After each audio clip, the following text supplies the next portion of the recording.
today for you guys? I think I got to the same place in all three classes. So do you remember what's different about this one is its composition of two functions. So it uses the e to the x and the sine x series, both of which are in your packet, right? So I just copied these down from what's in your packet or what I have on the board over there. But since it's not multiplication, it's sine x going in for x in the e series. When you write the series for e to the sine x, you're writing the e series, that's what this is, except everywhere there's an x, you put the whole sine x series in. But we don't actually have to put the whole thing in because it says you only need up to the x to the fourth term. So, do you remember for sine x, you have x minus x cubed over 3 factorial. What would have been the next term in the sine series after the x cubed term? What follows that? Plus x to the fifth factorial. What's the word? So, they said that they're going to reschedule. For a future date. Just to hold a pass. Okay. For now. Okay. All right. Okay, so I only am writing this here because the next term after x cubed is past x to the fourth, so I don't need it. Okay? So when I'm writing the series down here, the e series, when I get to an x, I have to replace it with this. So that's what I did here. 1 plus, in place of this x, is the beginning of the sine series. That's this. Then it's x squared over 2, so the beginning of the sine series all squared over 2, plus the beginning of the sine series cubed over 3 factorial, which is 6, plus the beginning of the sine series raised to the fourth over 24. Is everybody okay with where we are there? Now basically what I have to do with everything past, like there's nothing else that needs to be done here, but starting here, these things have to get expanded, right? But when you expand these, some of these terms are going to be important because they're going to give you x to the fourth or lower, but some of the terms are going to be higher than x to the fourth, and so you can disregard them, okay? So this first one, x minus x cubed over 6 squared,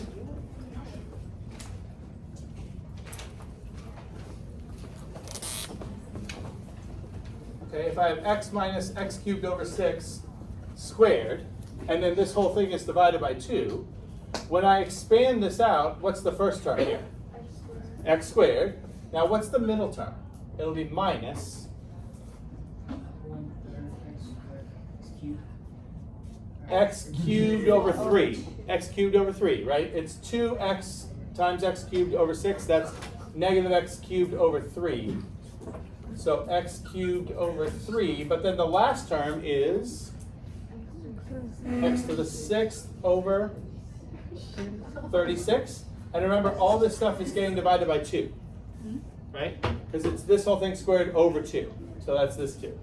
Now, when you look at this, this is above x to the fourth, so we don't need it, okay? And in fact, you don't have to write this. Like, when you're looking to expand this, it's fine if when you look at how this looks when it gets expanded, you only need to write down the things that are x to the fourth or lower. So if it's something that's higher than x to the fourth, you don't have to show it and then get rid of it. You can just not write it at all, okay? All right, so I'm going to have here, The middle term. Oh yeah, you're right. this Yeah, is it should 1 be- plus x minus x cubed over 6. That's this part. When I expanded this, the things that matter, I have x squared over 2 and negative x cubed over 6. Shouldn't it be x to the fourth? Is that okay? Shouldn't it be x to the fourth? Because you're multiplying it by. Oh, yep. This one should be a 4. And so this should be a 4 here.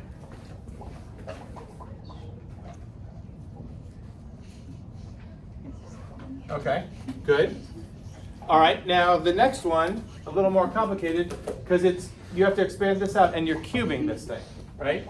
So it's x minus x cubed over 6 cubed, and then this whole thing is being divided by 6. So when you cube this, I think most of you would probably do this with Pascal's triangle rather than multiplying this out 3 times. Does it make sense? You're going to use this row of Pascal's triangle? Okay, and this is good practice anyway. IB asked you a lot of binomial theorem style questions. So we can expand this using this row of the triangle. The first term will have a coefficient of 1 and it'll just be x cubed because the first term, this is to this power, And this is to the 0 power. So you don't see the second term, right? But what's the next term? This whole thing's going to be over 6. What's the next term here? You're going to have this coefficient. This is now to what power? 2. But this, which was to the 0 power initially, is now to the first, right? These powers go up while these powers go down. So this is going to be negative x cubed over 6 to the first. Now, when you multiply that out, though, do you see what power of x you end up with? Fifth, right? This is x to the 5th. So that term's not going to matter. Does that make sense? And you see that the rest of them won't either? This would, on the third term, this would be x, but then you'd have this thing squared, which is already x to the 6th, too high. And the last one, you don't have this at all, but you have this thing cubed, that's going to be x to the 9th. So everything after the first term is not important for us because it's higher than x to the 4th. But the first term does matter, right? Because it's lower than x to the 4th. So out of all of this, the only thing that I need is the very first term, which is x cubed over 6. Okay? And then I went as far as this because in the original E series, this is where x is to the 4th. And if I take this series and expand to the 4th, I'm still going to get one term that is x to the 4th or lower, right? The very first term would just be x to the 4th over 24. But does it make sense that everything else in that expansion will be higher than x to the 4th? Do you see how I'm getting this? That's the hardest part. You're not quite done when you finish this because this doesn't qualify as your Maclaurin series answer yet because you have multiple appearances of some powers and you have to like combine like terms. Because in the Maclaurin series, you should just see each power of x represented once. So if it's represented more than once, you got to combine like terms. So my final answer here, the constant only appears once, the x only appears once. I have x squared only once, x squared over 2. Now x cubed I have twice, but do you notice what happens with those terms? Right, it's negative x cubed over 6 and positive x cubed over 6. They're going to be completely gone. And then I have 2 x to the 4th terms, but they don't cancel. The first one has a coefficient of negative 1/6. The second one has a coefficient of positive 1 over 24. So if we just combine those fractions, negative 1/6 plus 1 over 24, I could combine them, put everything over 24. It would be what? 3 over 20? Negative 3, right? Negative 3 over 24, which reduces to negative 1/8. So it's minus 1/8 x to the 4th. And because you're only going up to the x to the 4th term, that's the end of your answer. Does that make sense? One technicality here, I said e to the x is equal to this, or e to the sine x. If I'm stopping right here, it's not technically equal. What should go there? Approximately, right? If I had said plus dot dot dot, saying the whole series, then I can say equal, right? But this should be e to the sine x is approximately equal to that, right? And it's more accurate the more terms I add. Does that make sense? Are you okay? So number 2 on the homework I already asked you to do. On that sheet when I said do 1 and 2, number 2 is like this. It's composition. Okay. Number 1 I think is just multiplication, but number 2 is composition. I want to make sure you know how to do both of those things. Now the rest of it, the rest of that homework sheet is about limit problems, like this. Okay. So I want to take you through a couple of examples of using Maclaurin series to do limits. And like I said, this won't be on your quiz on Tuesday, but it does come up on the test, and it's been on the exam. Okay, if I had just given you this limit problem and not set up that we're going to use Maclaurin series at all, if you tried to just figure out this limit based on what you know from BC Calc, if you try plugging in 0, like you're taking the limit as x goes to 0. So as x goes to 0, what happens to the 2 sine x term? Where does that go as x goes to 0?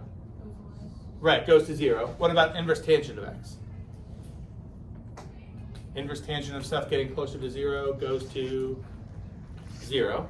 And then x itself goes to 0. So the whole top goes to 0. The bottom obviously goes to 0, x to the 5th. So usually when you have a limit of a fraction and the top and bottom both go to 0, you're usually thinking what there? L'Hopital, okay?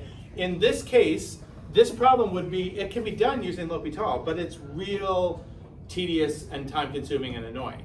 Because I can, without getting too far into this, I definitely don't want to go through the L'Hopital way, that'll take like the rest of the time.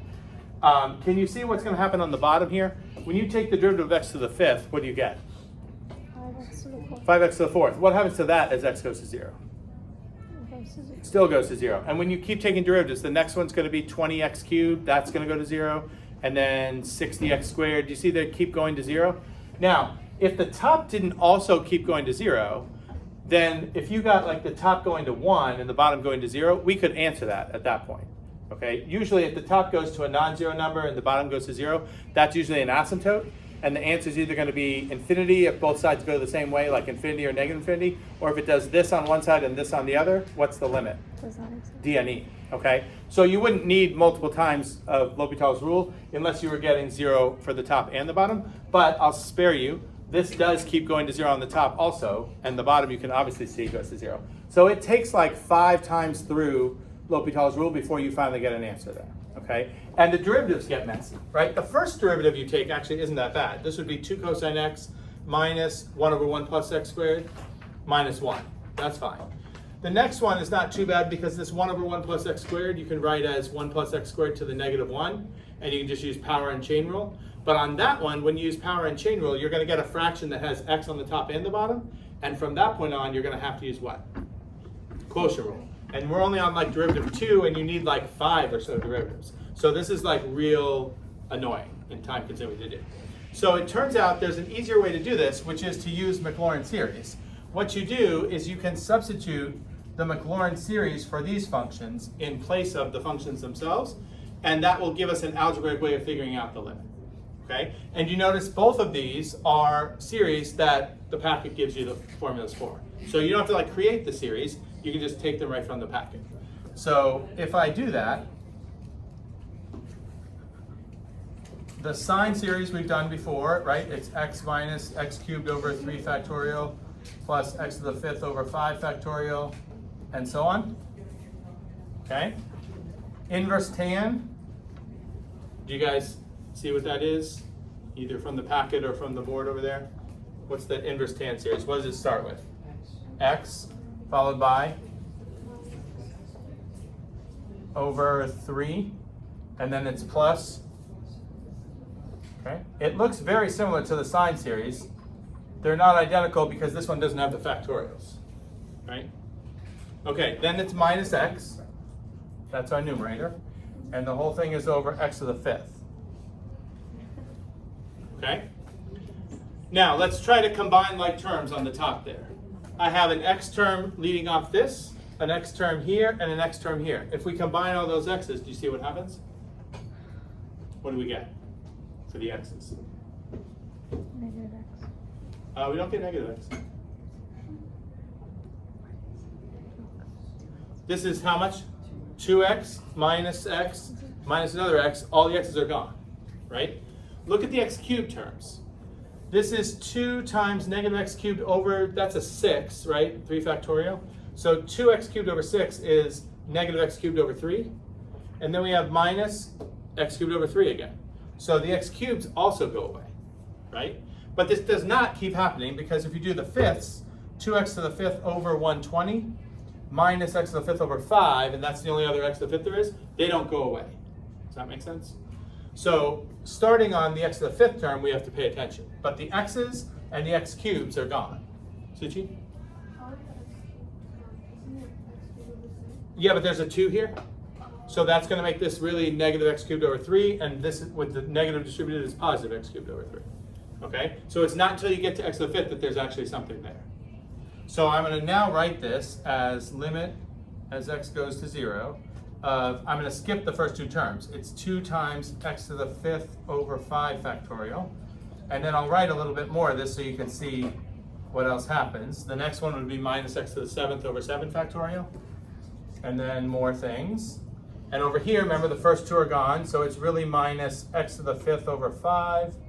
And then there would be minus x to the 7th over 7. And then plus more things. That x already got swept up with the other x's. So that's all I have on the top now. And on the bottom, I just have this single x to the 5th. Okay, now, do you see something that if I try to limit now, I still am going to get 0 over 0. But you see now there's an algebraic way to get around the 0 over 0 rather than using L'Hopital? What do we do? Factor out x to the fifth. Factor out x to the fifth, right? There's an x to the fifth that could come out here, and if I factor it out here too, then I could take it out of the whole top and cancel with the x to the fifth on the bottom. And then I don't have a fraction at all, so I'm definitely not going to get 0 over 0. Okay, let's do that over here. So, if I take its limit as x goes to 0, there's already a 2 here. I'm going to also take out the x to the fifth. So what would my first term here be? 1 over 5 factorial. Yeah, that's 1 over 120, right? Minus, remember you've already factored out x to the fifth, so what follows this 1 over 120? X squared. X Squared. squared over 7 7 factorial. factorial, okay? And then other things. Now, when I write that there's other things here, what's the most important thing to keep in mind about what is in every one of these terms that I'm not writing? There's at least what here? X to the fifth. X to the fourth or higher, okay? So everything after this term has an x in it, okay? Which is important because I'm taking the limit as x goes to 0, so anything with an x in it is going to go away, right? Only this thing won't go away. Okay, now minus, we said we're factoring out x to the fifth here too. So what's left in that second group if I take out the x to the fifth? 1/5. I've got a 1/5 here, right? Followed by minus X squared over 7. x squared over 7 plus more stuff, all with x's in it, right? All over x to the fifth. But now that the x to the fifths are factored out, this, and this are all gone. So now I'm just taking the limit of 1 over 120 minus x squared over 7 factorial plus more things with x in it, minus 1/5 minus x squared over 7 plus more things with x in it. Suchi. Times 2. Oh yeah, I did that last time too. I canceled out the x to the fifth, but that 2 is still there. Yeah, I'm 1 for 3 on remembering that 2 today. Second period I remembered it, or third period. After that I forgot. Okay, so can you tell me what this limit should come out to now? Everything with an x in it is going to go away, so what's still there after all the stuff that disappears goes away. This is 1 over 60, right? 2 over 120 minus 1/5. Could we make that all over 60?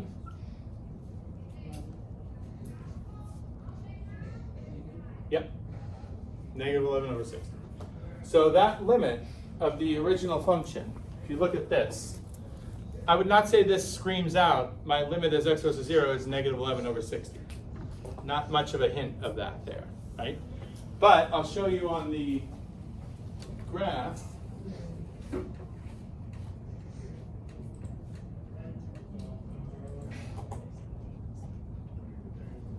Yeah, this is the function. So do you see at 0 it's undefined, right? Because it's got x to the fifth on the bottom. So there's no value at 0. But do you see the values over here, the y? Pay attention to the y's as I get close to 0 here. Negative 0.18 something. And on this side too, right? There's a hole here. So it makes sense the limit's going to exist even though the function doesn't. And it looks like we're getting close to negative 0.183 something.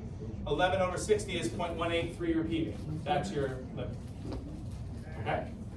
And we can get that a lot easier here. I know that seemed like a lot of work, and it was kind of. This is. I'm going to show you, the next one I do is not nearly as hard as this one, but even this kind of with a lot involved with series is still way easier than doing it the L'Hopital way. Right. So if you're locked into the L'Hopital way, it would take a lot longer to get this limit result. Okay. And usually on the exam, when I've seen these problems where they have a limit problem that they want you to figure out using Maclaurin series rather than L'Hopital, they will say that. Use Maclaurin series to find this limit. Okay? All right, I'll show you another one that uses the same concept but is much easier to go through. Here's another one. So if I'm told use Maclaurin series to find this limit, how am I going to incorporate Maclaurin series? Like, what am I going to replace with a Maclaurin series? E to the x squared? Yeah. Now, e to the x squared, I don't have in the packet, right? But I do have e to the x in the packet, which is this.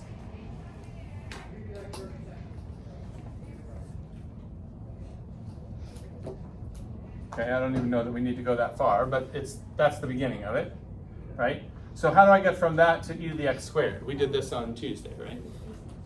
Replace All the x's with x. all the x's with x squared. So the e to the x squared series should still start with 1, but the next term should be X squared. x squared, followed by X to the fourth over 2. x to the fourth over 2, then it would be x to the sixth over 6, and more stuff, right? So we're going to put that in here. So 1 plus x squared plus x to the fourth over 2 plus x to the sixth over 6 plus more things. That's e to the x squared. Then we're supposed to subtract x squared and subtract 1. And you see why that's convenient, that we're subtracting those things? What does that let us do? Right, because if we're subtracting x squared and x, these first two terms are gone, right? So what you actually have here is a series that starts with an x to the fourth term, x to the fourth over 2, x to the sixth over 6, plus more things. But all those things that are higher than this have x2 higher than the sixth power, right? So I can definitely factor x to the fourth out of the numerator. If I take x to the fourth out, what's left inside? 1/2 plus x. 1/2 plus X to the sixth. X squared. x over 6. squared over 6 plus more things that all have higher powers of x than x squared in them, right? This is over x to the fourth. So we can cancel these, and now we can see what the limit is. What is it? 1/2. What is it? 1/2. 1/2. Okay, makes sense? You okay there? All right, I've got one more. And then we'll have done the same thing that the morning classes did. Okay, so this one has two places where we could incorporate Maclaurin series. One's obvious, the other one takes a little more work. Cosine x has a Maclaurin series that's in the packet, right? It's 1 minus x squared over 2 factorial plus x to the fourth over 4 factorial, and so on. That's just like the sine series, except cosine uses the even powers and sine uses the odd powers. In BC, I used to tell you guys to remember that because cosine's an even function. It's symmetric over the y-axis, and so it makes sense that its series is only going to use even powers. And sine's an odd function, symmetric around the origin, so it makes sense that its series would only use the odd powers. Now you don't have to bother remembering that because this stuff is all in the packet for you, right? Now the other one we're going to replace with the Maclaurin series is what? What else shows up in here besides cosine x? Sine squared x. Now sine squared's not in the packet. Sine x is. But do you remember on Tuesday we did the sine squared x one?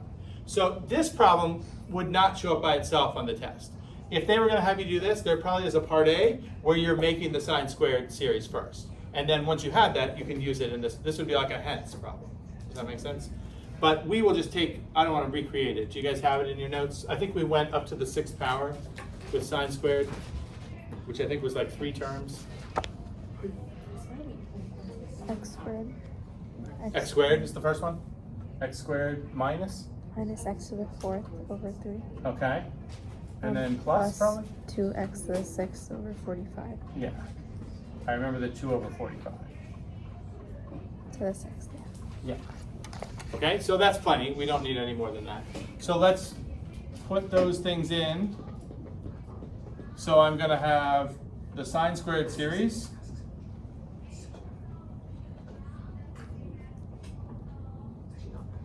Okay. Minus x squared times the cosine series.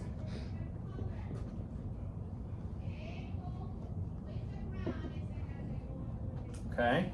And then over x squared times the sine squared series.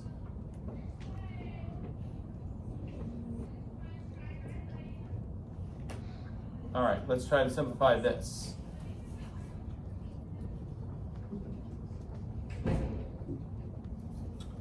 Do you notice what happens with the x squareds?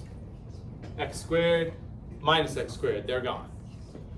Next term is x to the fourth, negative x to the fourth over 3. This is going to be positive x to the fourth over 2. They don't cancel. So we're going to have an x to the fourth term.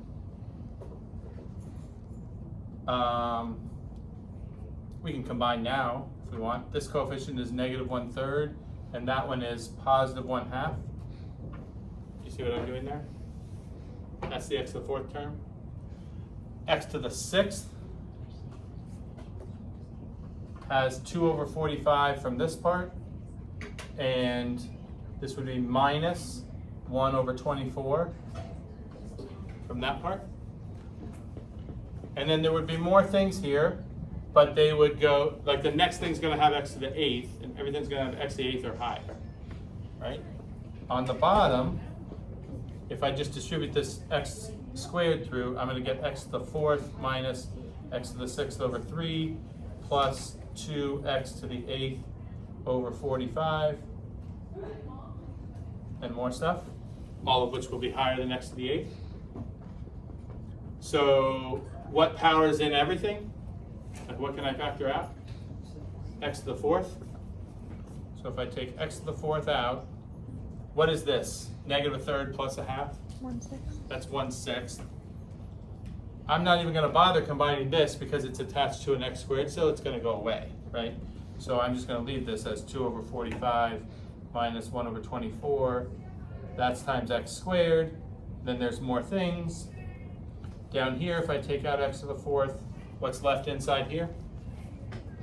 First term would be 1. And then it's going to be minus x squared over 3 plus 2x to the fourth over 45. Uh-oh. Okay. These cancel.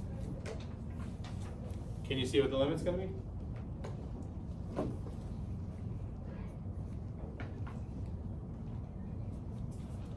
Everything here has an x in it except this term and that term, right? So what's your limit? 1/6. Yeah. Alana, do you have a question? No. You got it? Yeah, the thing at the end of the denominator, that's a parenthesis. Yeah. No, that's a parenthesis. Yeah. Okay, does this make sense? All right, so the rest of homework 7, the sheet that you picked up on Tuesday, there's 3, 4, 5, and 6 still that you have to do. I think what I did is 3 and 4 are the same problem, and it's one where L'Hopital is not that bad. So I had you do it, I forget which way it goes, but 3 and 4, one of them is do the limit with L'Hopital, the other one is do it with Maclaurin series, and just verify that you get the same answer both ways. And then 5 and 6, I just had you practice with the series way, okay? So that's what you should be able to do based on this. And then you won't need anything about series for tomorrow's IB problem, and also for the quiz on Tuesday, okay?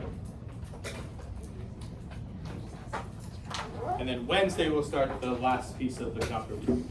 Okay? So IB problem tomorrow on your own with your notes, quiz Tuesday, more notes.